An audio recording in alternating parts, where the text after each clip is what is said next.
For today's workout mga kabakal, legs D tayo. Ito yung ating unang program, squat mga kabakal. Tumira tayo dito ng 80 kg. Nagpabantay tayo ng ating Master X kasi medyo mahina tayo sa squat mga kabakal.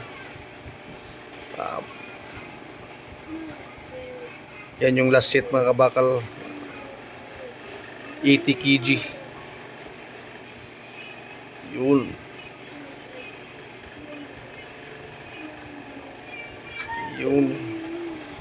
Yan lang yung laging unahin mga kabakal pagka nag-legs D ka. Squat talaga importante yan mga kabakal para lumakas yung ating tuhod.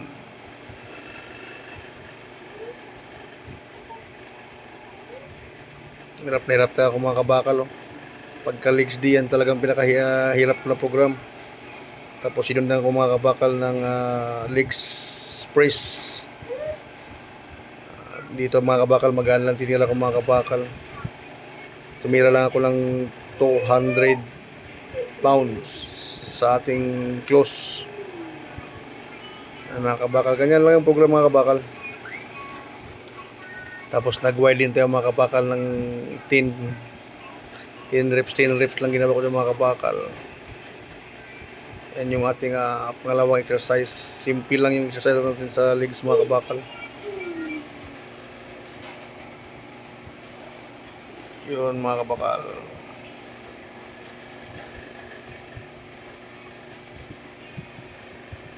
Kailangan exercise natin yung ating legs para kahit paano lumakas.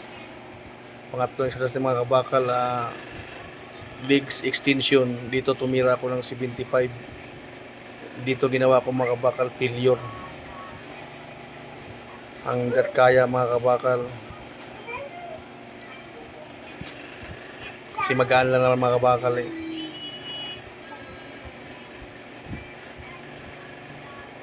Yan mga kabakal sabog yung leg ko niyan mga kabakal. Hindi naman ako makalakad yan bukas sigurado. Hirap na naman ako maglakad yan. Iika-ika na naman ang kabakal.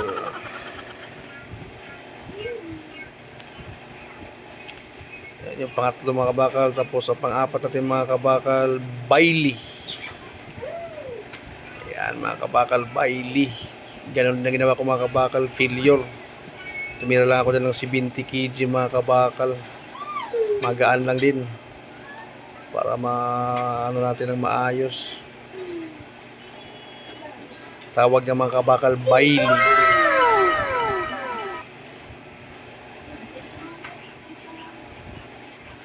Yun.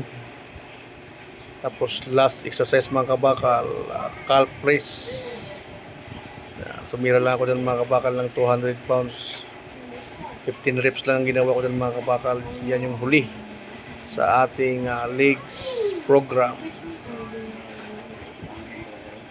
Kung gusto nyo mag-legs mga kabakal, pwede nyo sundan yan. Pero depende sa inyo kung anong bigat ang kaya nyo. Kasi ako alalay lang pag-legs. Thank you for watching mga kabakal. Until next video.